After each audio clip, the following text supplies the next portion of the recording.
morning, welcome back to the channel. My name's Andy and today we've got a classic car show edition of One In One Out. So this morning we're on our way over to Newent, which is a small town on the edge of the Forest of Dean in Gloucestershire, for the Newent Car and Classic show.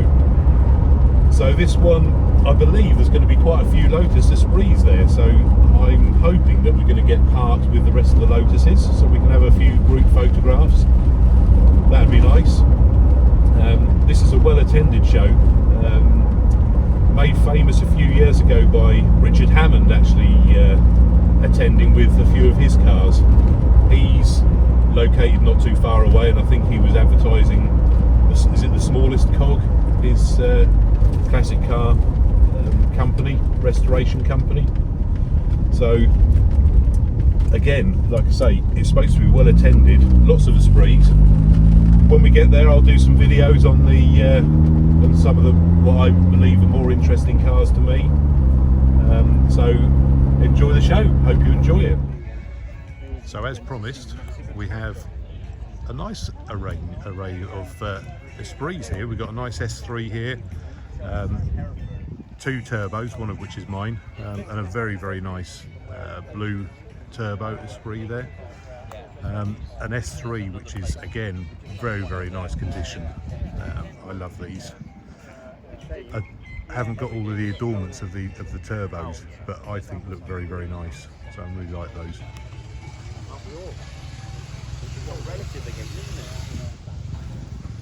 There's an XL interloping with the Esprits, but again come from the same factory and they are lovely. In their day, these are 2+2 front engine rear wheel drive, and then an S4 Esprit.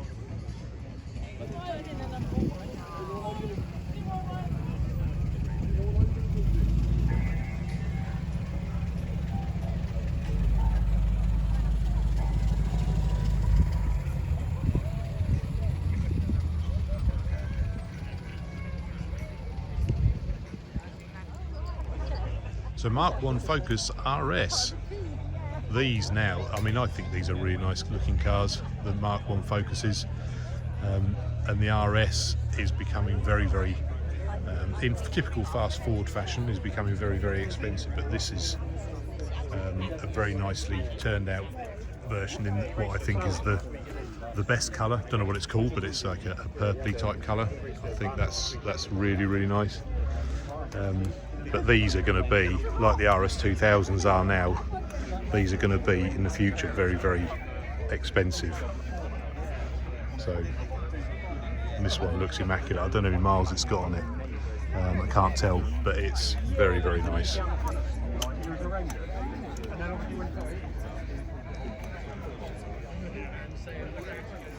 Talking of RS 2000s, old Fords never die, they just get faster. This is a rather special Mark II Escort RS 2000. It's got the wide X-Pack arches on it, but when you go and have a look in the bay, it's not a standard RS 2000 engine.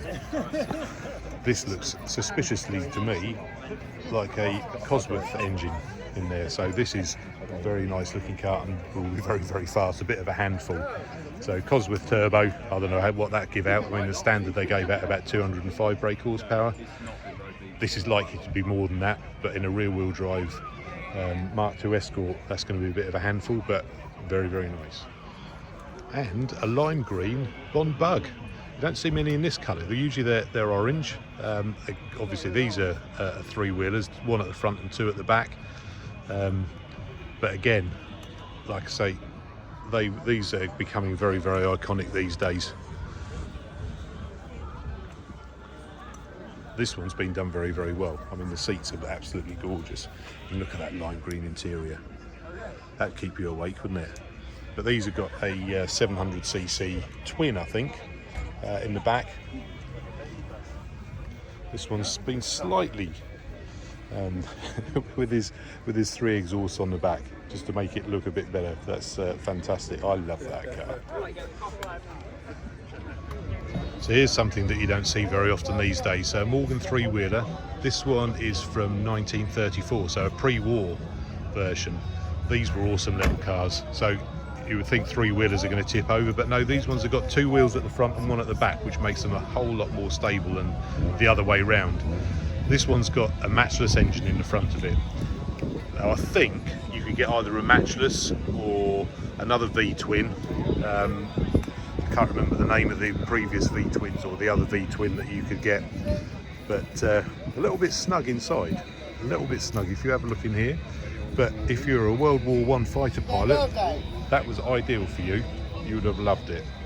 And if you wanted a total contrast between the pre-war Morgan, that is very, very lightweight, how about one of these? I don't know how many tons this is, but obviously a modern car. Bentley Brooklands V8 twin turbo. These things are enormously powerful with a whole load of torque. This one looks in absolutely immaculate condition. So yeah, a bit of a difference to the Morgan. So these are an interesting car, MGR V8. So I think when the Mazda MX-5 came out, British Leyland or whatever they were called at the time, MG Rover, suddenly realised that they haven't got like a two-seater open top sports car anymore, and there was a market for them again. So before the MGF came out, which is the one behind there, they reintroduced what is essentially an MGB but with heritage shells.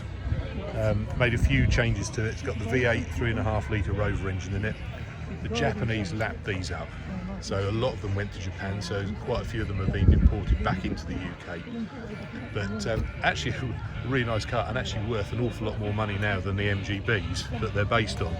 I think probably because the MGB was a bit more ubiquitous than the RV8. i.e. there's a lot more MGBs of various configurations. So, but yeah, interesting car that one. And cars that are becoming more popular now, which never were in their day, was the humble Metro. So you've got this one here, the blue one, which looks like a, I don't know what that is, but it's very nice condition, but I don't know what it is model-wise. You've got a Mini there, but then you've got the Metro GTA.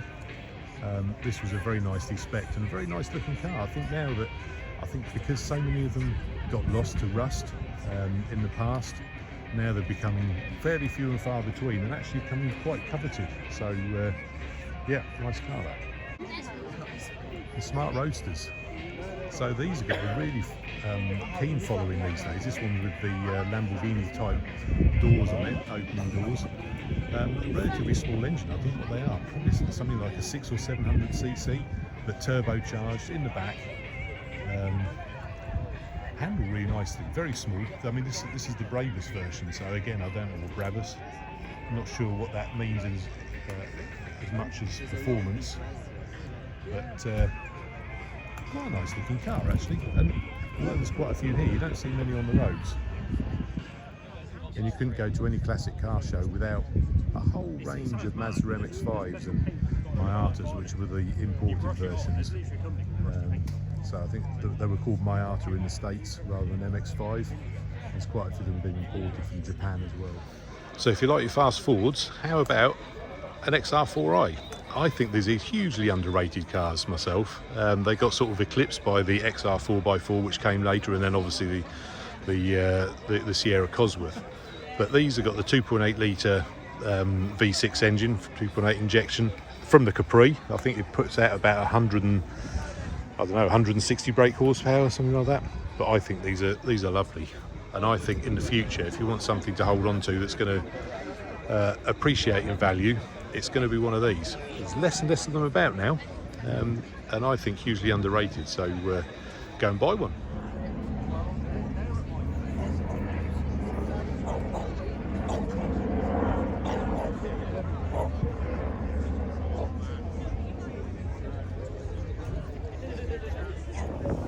So some of you might know about my penchant for old Lotuses. Well, this is a nice looking Elan Sprint, absolutely immaculate condition. I wish I could get into one of these, but they are quite snug, even more snug than the Esprit. But a lovely looking car, and again, Colin Chapman was an innovator. This was such a light car, didn't need huge amounts of power. This one's a Sprint, so it's got slightly more power than the standard one, I believe. But this one's obviously had a restoration, and a very good restoration as well. So if this is your car, congratulations. It's absolutely lovely. I love this. Look at the shine on that bodywork. It's very difficult to make a fiberglass shell that beautiful. Here's another car you don't see very many of these days. So Nissan Sylvia, I'm assuming it's a turbo. By the windscreen, I'm sort of thinking this may be a JDM import from Japan, I'm not quite sure, but the interesting thing about these, look, the lights are up on this. Look at the wiper action on that. So wiper blades on the pop-up headlights. So don't see, I've never seen that before. So yeah, something you don't see very often at all. And this is the sort of eclectic mix of vehicles you get when you come to a classic car show in the countryside. I know nothing about tractors, but some of these look very nice. I don't know what, some old David Browns. Yeah, if you know what they are and you've got an interest in them, put a comment in the comments section below. No idea what these are. Field Marshal diesel. Huge bits of kit and immensely robust. So this is another car that looks absolutely glorious. This is obviously a Cobra replica, but it's a Gardner Douglas Mark IV, I believe. This chap has built it himself, finished it in 2022. An LS3 engine in it, which is a pretty impressive piece of kit. And hasn't he made such a good job of that, installing all of that. So a lovely car. And he's put the hood on it today, so it's going to stay sunny all day. I always think that classic cars should be fun, and this is a whole heap of fun. So this is apparently a 125cc Lambretta engine in there. Apparently Lambretta made them for in Italy, obviously for the mainly for the French market, so it says on the information on it. But this one's been souped up to make it look like Pat 1 from Postman Pat. Now, I just love a bit of fun, so how about that? So here's an interesting curiosity in this country. This is a Austin Apache, which is South African built. Apparently, I mean, they look very similar to the Triumphs of the time, so with a different front end and perhaps a different rear end as well. I'm not quite sure. If you know a bit more about them, put it in the comments below. But this one was imported from South Africa in 1985, I think it was, by the original owner. And then it's been restored recently. Took the current owner about 11 months to restore it. But yeah, Austins were built in South Africa. So here's a car that was made iconic by a film, Back to the Future, obviously the DeLorean. Stainless steel bodywork on it. Interestingly, as it was developed by Lotus in the UK, it has the same, pretty much the same backbone chassis as the Esprit. So shares a lot in common with the Esprits. The gull wing doors were very marketing sort of led, I guess, but make for an interesting car. And it ran the 2.7 litre V6 Renault, Peugeot, Volvo engine, which was an off-the-shelf engine, and all of these apparently went to the States, so they only actually produced something like 140 brake horsepower because they were restricted a lot by the emissions controls over in the States. But a very iconic car,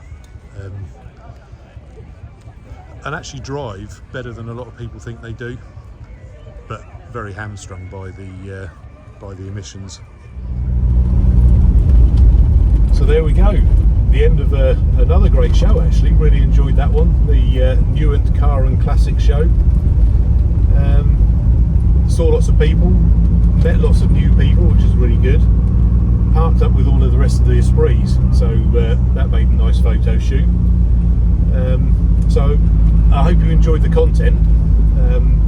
Don't forget to like and subscribe. There'll be plenty more content coming up. I've got some interviews coming up, and all sorts of classic car stuff is going to be over the next 6 months. So like and subscribe. It really does help the channel actually if you do that. So it doesn't cost you anything. And yeah, we'll see you on the next one.